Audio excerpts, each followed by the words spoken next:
What's up, Creed? JJ here, doing another review. Today's review is going to be Tatuaje. And this is the Havana 6, also known as the Red Label.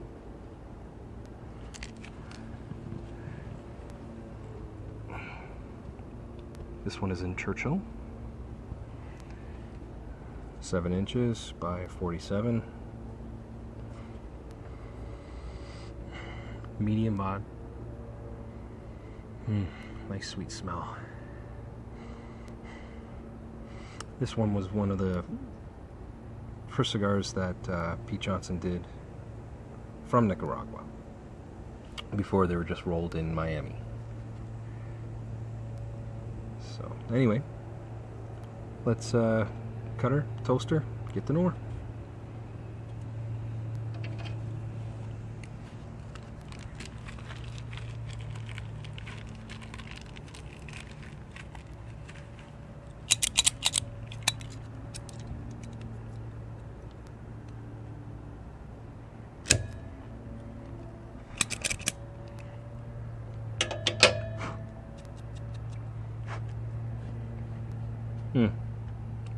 Fantastic draw.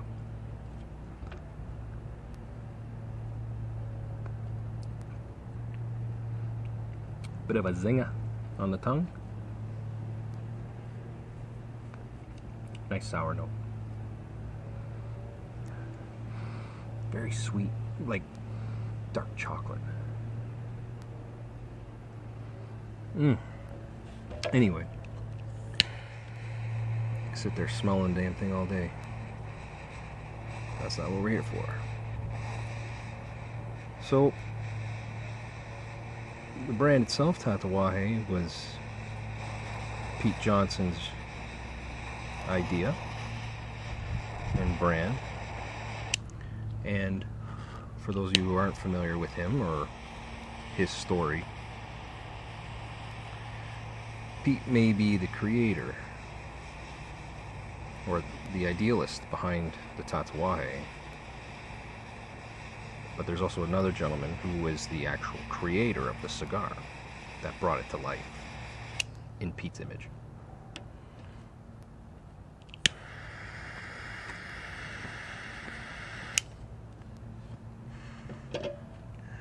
And a man that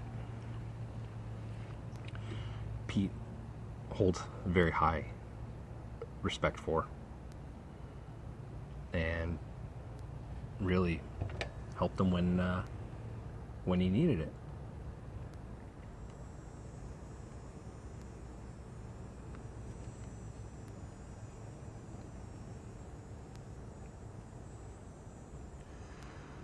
Very nice. Good draw. A little lighter than I anticipated. It's alright. We just lit it, so once it starts burning down, should get a little heavier.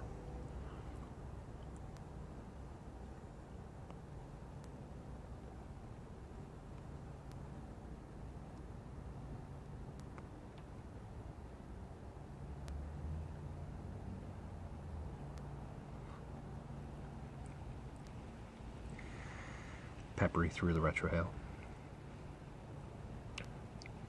Very light on the palate.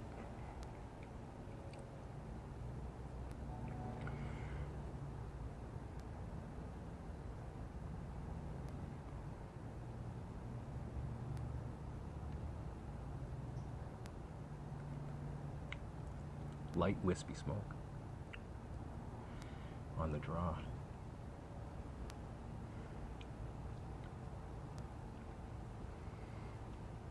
Some hay, graham.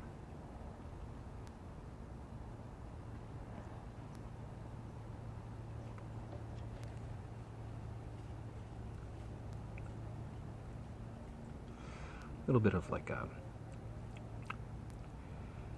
toffee coming through.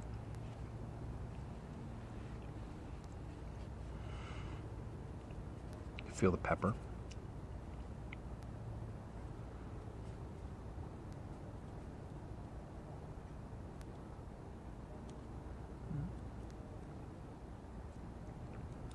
A little bit tight at the head. It's alright, we'll loosen it.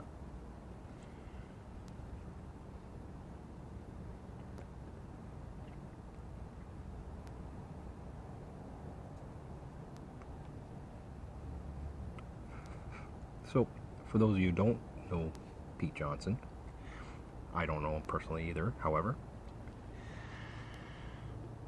if you've ever seen a picture of him, you know, right off the bat you think not a guy you want to tangle with, first off.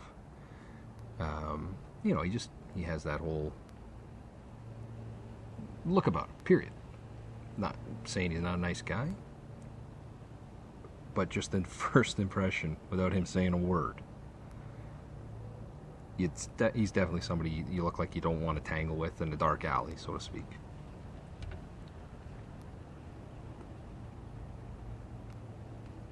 Now, tatuaje, the name itself is Spanish for tattoo. If you ever seen Pete Johnson, he's tattooed, and that's kind of like his thing. And people know him just by, oh, the tattoo guy. Yeah, that's it. That's him. Yeah, that guy's all right.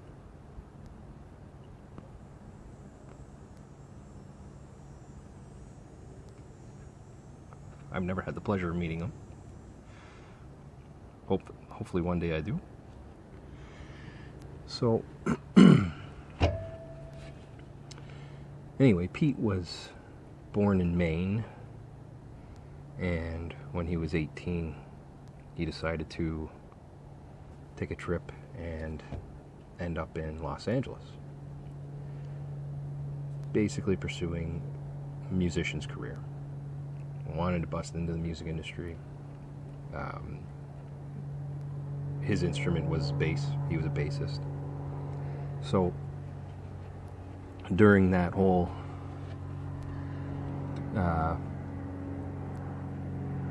music career that he had, or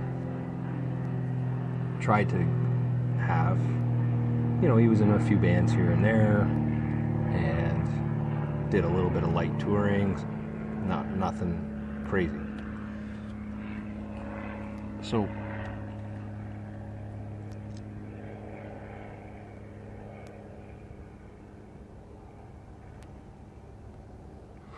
while Pete was a starving musician, just had some grass there, grassy notes.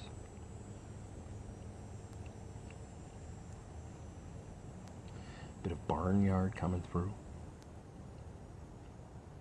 Anyway, so while he was a starving musician,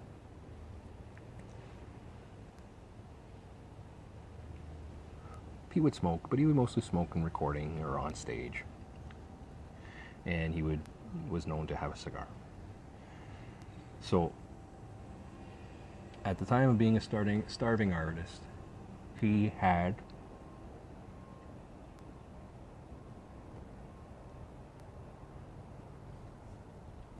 gone and purchased himself a cigar. Not sure what the name of it was. Whether he remembers, I don't know. But he paid $2.50 for it. And he remembers how smooth it was, how creamy it was, you know, but the fact that it cost $2.50, he actually called his girlfriend to apologize of the fact that he spent $2.50 on a cigar. So that just goes to show you what kind of guy he is. You know, he may look a certain way, but you know, if you ever seen him in interviews and whatnot, and he just seems like the most humble, down-to-earth guy. Really cool. Looks like he's got a bit of a wild side to him that he keeps under wraps. Low pro, you know, low key, just like all of us.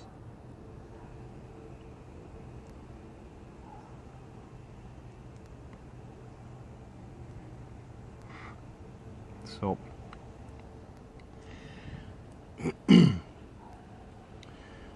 there was a shop that Pete would hang out at or frequent to, and a bit of a smoke shop. tobacconist.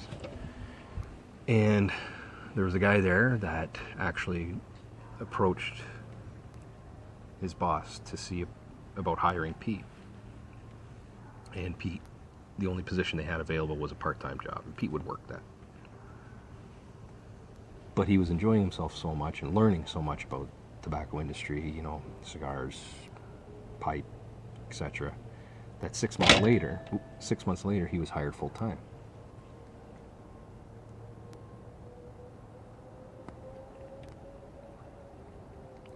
And while his time there, he was learning the humidor inside out, learning what was there, and trying cigars and sampling them, and you know, basically fine-tuning his,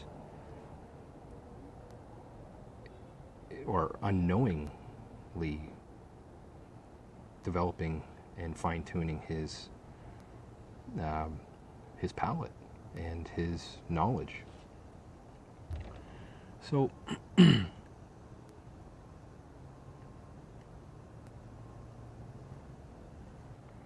as well as through that, he also became very good at mixing pipe tobacco.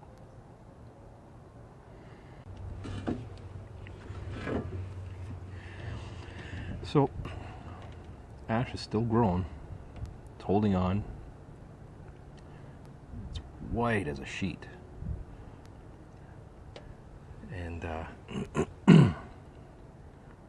fact that it's got a bit of a hook to her impresses me. So, burn's still razor sharp. Had some real mellow notes, nothing crazy. You know, pepper's still there.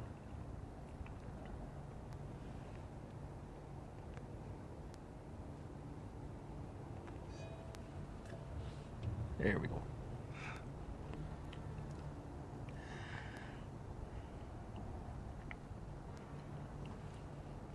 Lots of barnyard kind of, like hay.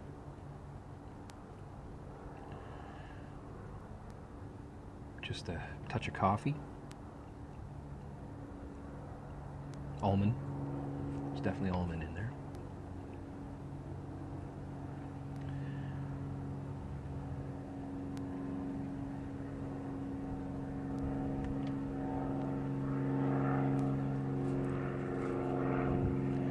Good cigar. Anyway, so back to Pete Johnson.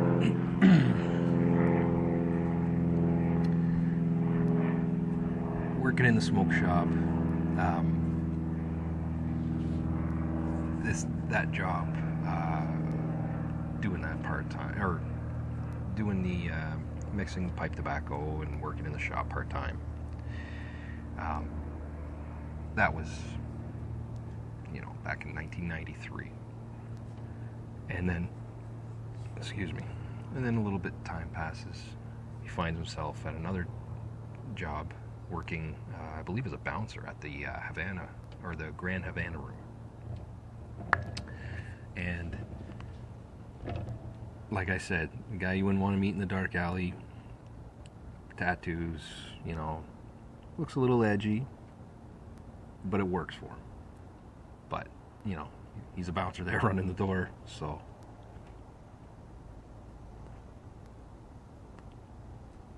I've known plenty of bouncers, all nice guys.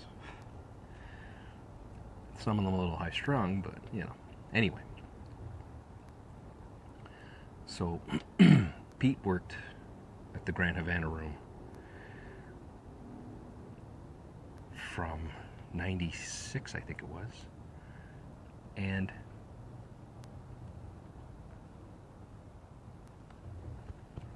from 1996, cigar boom, cigar lounges and stuff like that are just, they're hopping, man. That's it. People are just in there, in and out. And he worked at the Grand Havana room, believe it or not, from 1996 all the way to 2006. Even after he established and created the brand Tatuaje and started manufacturing and selling cigars. So, which pretty much at that time it wasn't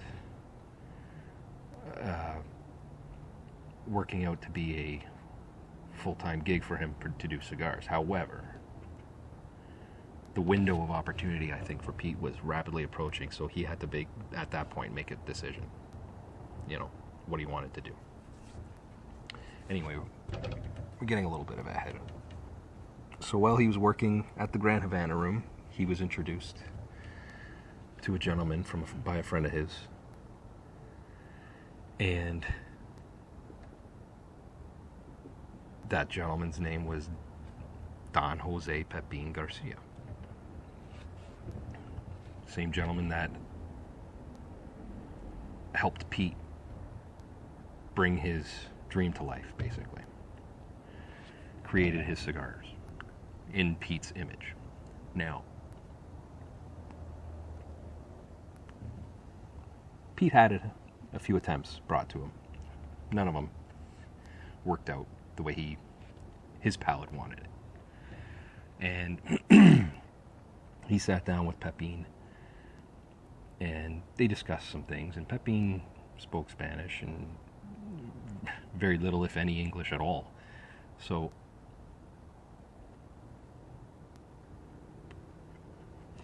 they ended up,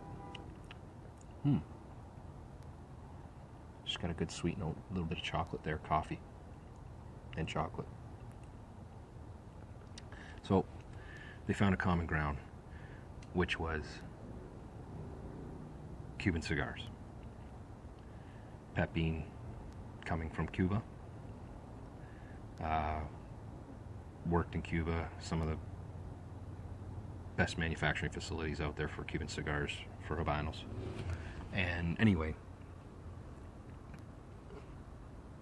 so Pepin was trying to get some ideas from Pete, and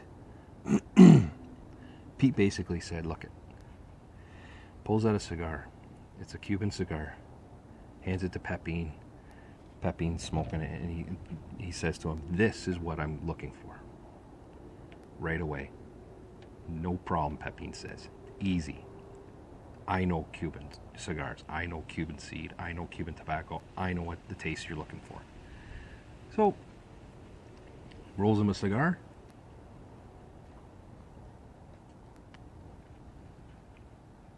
Basically, Pete approves it. Boom. 1 month later, boxes are ready to go. Just that fast. And I don't think it was something that Pete Johnson expected the Garcias to produce so quickly and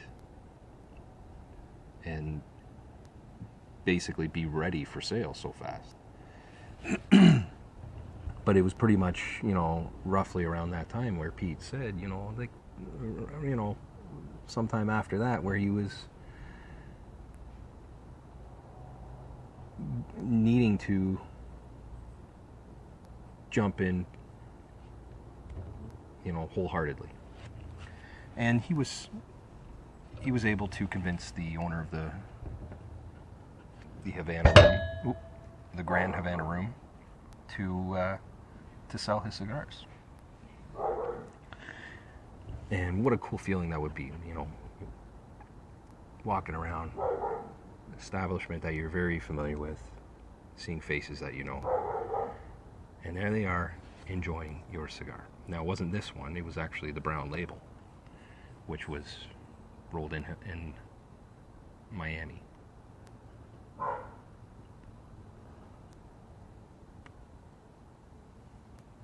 This one was later produced when they moved to Nicaragua.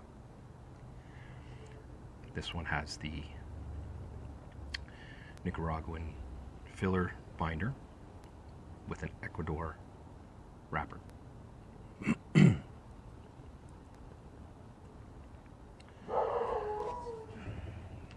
So, bit of wood notes coming through. Now that we're in the second. Creamy smoke. Very light on the lips.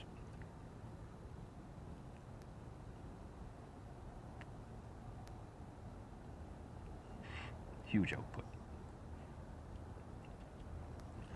Pepper's still there. It comes and goes.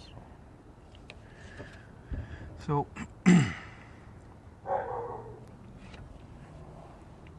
after, you know, a few years after starting Tatuaje, Pete basically has since extended his brand and created and recreated some other brands that were previously existing but were not registered. So technically they weren't in the books. Therefore, they almost didn't exist. No different than, you know, getting kicked out of Cuba during the Revolution, going to the Dominican or the Americans, or to America, and then selling your name. Pretty much the same thing, almost. So, from there, you know, we developed the Cabaguan boxes that they produce too are pretty wild, extremely decorative, and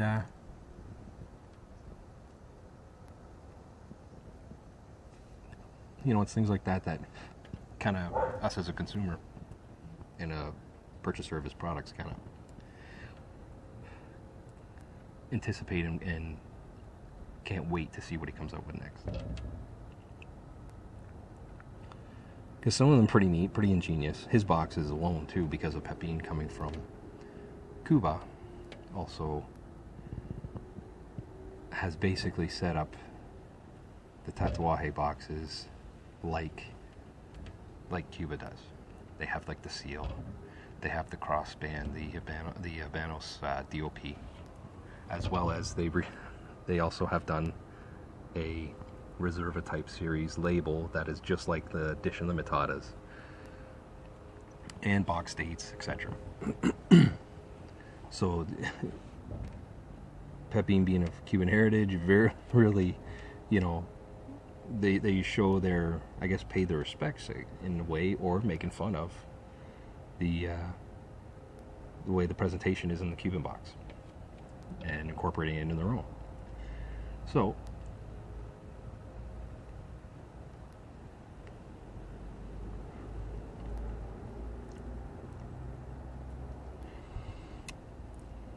just had a more almond come through. There's a sour note in there, bit of like a lime, and anyway, so Pete right now is even testing the waters and seeing what his skill is in terms of making wine.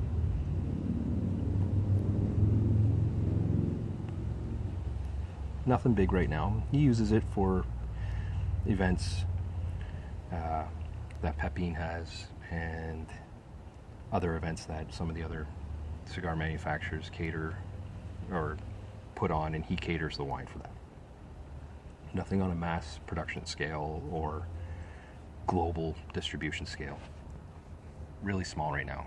I believe he's working on licenses for that though. So along with that, he's also dabbling a little bit into pipe tobacco mixing again, like he did years before. So it'll be interesting to see what sticks and what doesn't with him.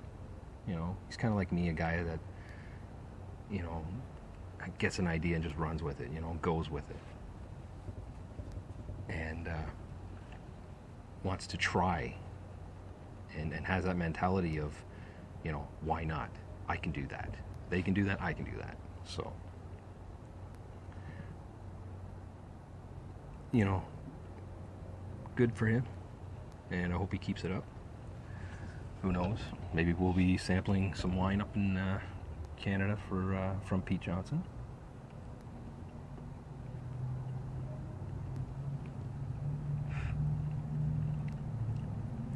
So, second half, more sweeter notes have come through. some chocolate, coffee.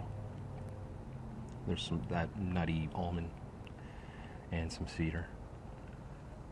Pepper's gone now.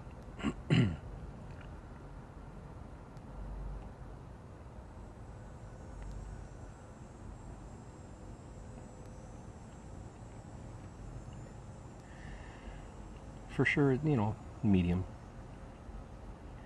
And smoke output is just getting better and better. Great burn, nice combustion.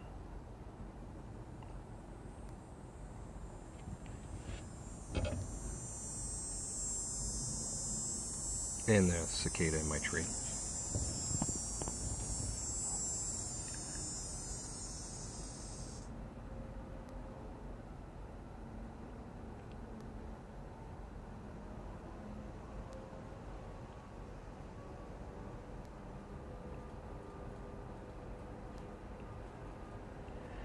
Some bread, kind of like a molasses note in there as well. Touch of molasses.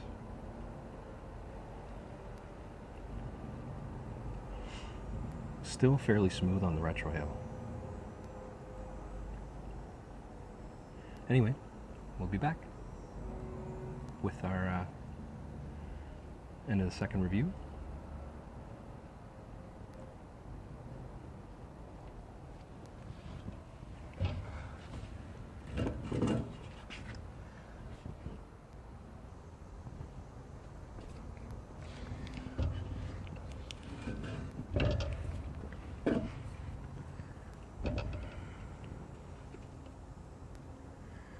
So we're just coming into the third now. Strength picked up a bit.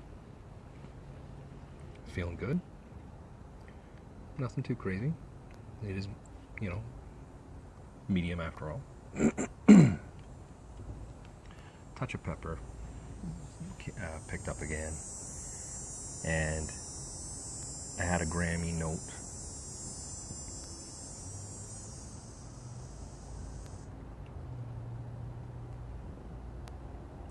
Butter.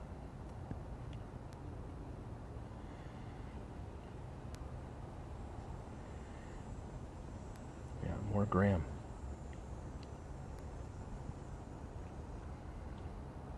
And just that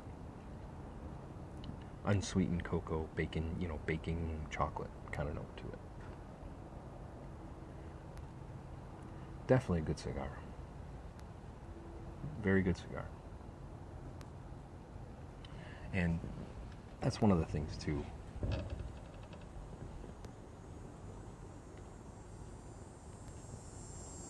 He's very happy and content with producing a higher quality cigar at a very affordable price. Nothing over the top. He's right there. You know, it's not low, he's not high. He's just right in there. Enough to be a big player with the rest of them. You know, and he's had some great shout outs in reviews and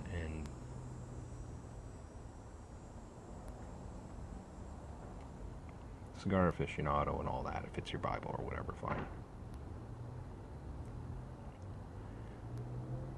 And, you know, good numbers, good scores.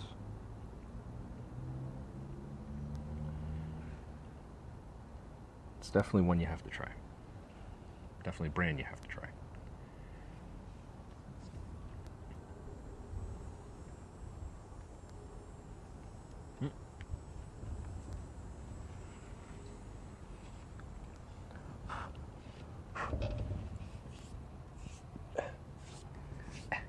Ash got my arm.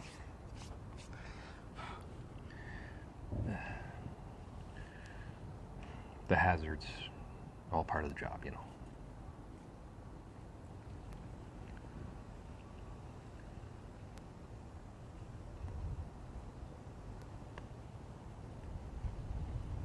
So there was a bit of a change in the between the second and third.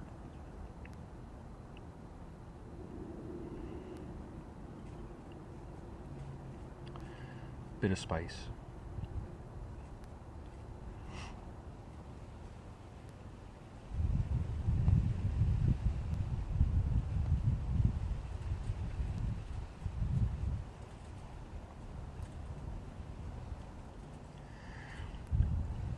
Light wood notes. It really does wash off the palate pretty good. Like it just, you know, doesn't linger.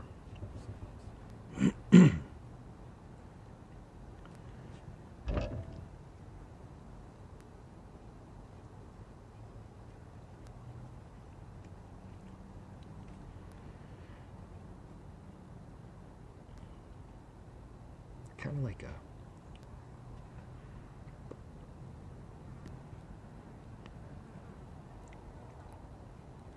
a grape note, like a soury grape. Not sweet like a raisin, but just like a, you know, you got that hunk of grapes and you're picking a few and then they're sweet. And then all of a sudden you just hit that one that's got that sour, just like that.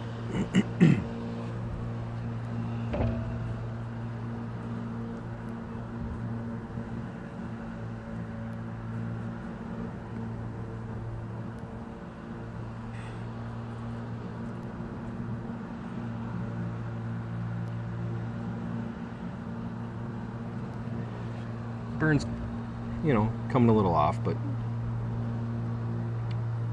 you know, it's still fine line, combusting well, burning well.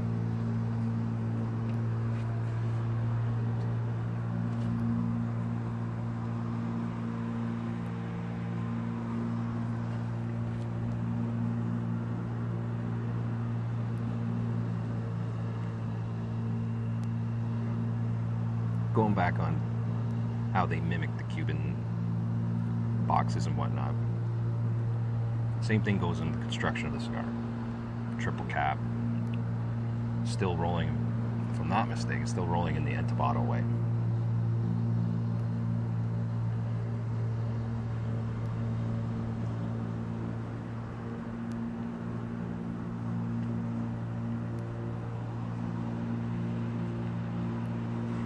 Strength's coming through more. Within reason, like near the end. You know, we're into the third. Strength's bound to pick up. Smoke output is picking up as well. So, it's to be expected.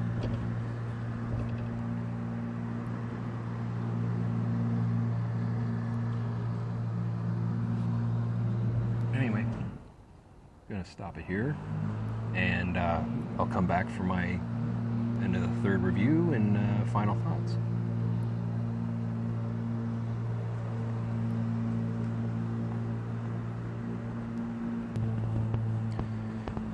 So we're back. My neighbor's really going to town on his lawn over there, so hopefully you guys can hear me. Anyway, band became loose, so I've been working it down. Normally would have been taken off by now, but just working it down a little bit at a time. Keep it on there, just for review sake.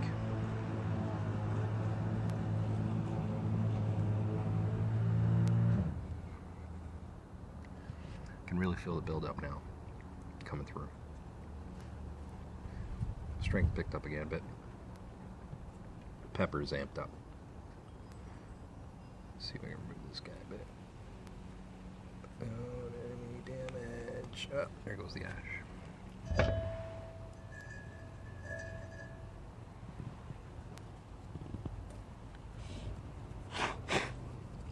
Anyway. So, I had some good gram notes come through again. Real deep earth notes come through as well.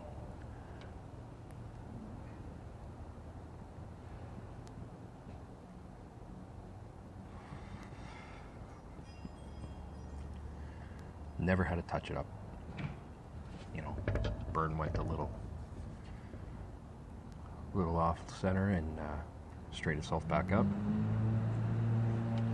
That's good stuff. You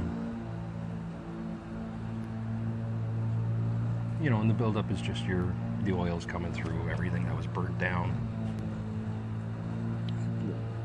from all the tobacco and the nicotine and that. So, definitely one I would recommend.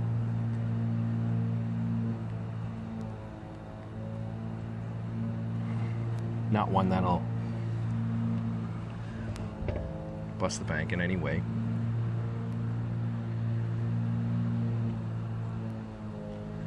Yeah, lots of wood, earth, pepper, which is pretty much how it's been. Still enjoyable, like, you know, still got a little over an inch left.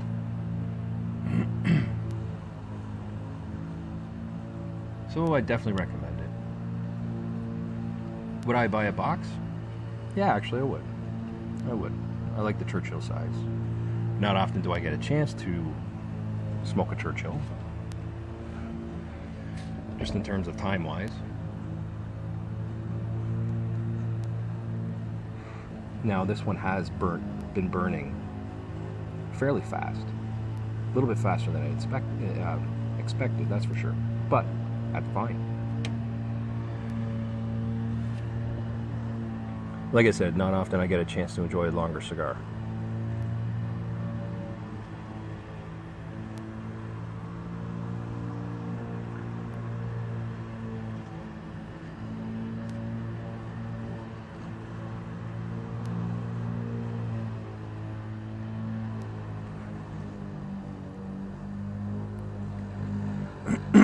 So, thanks for stopping by. Thanks for watching. Don't forget to click like, subscribe, thumbs up. Always appreciated. Leave comment, share. And as always, join the creed. Try and post often. New ideas. And, you know, if you have any input, any ideas that you have for me as well in the future, let me know. Suggestions are welcome.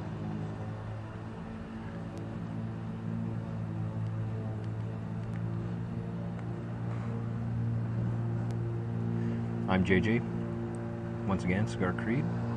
This has been the Tatuaje Red.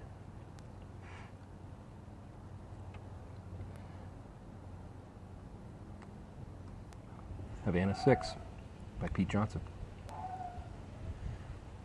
Enjoy.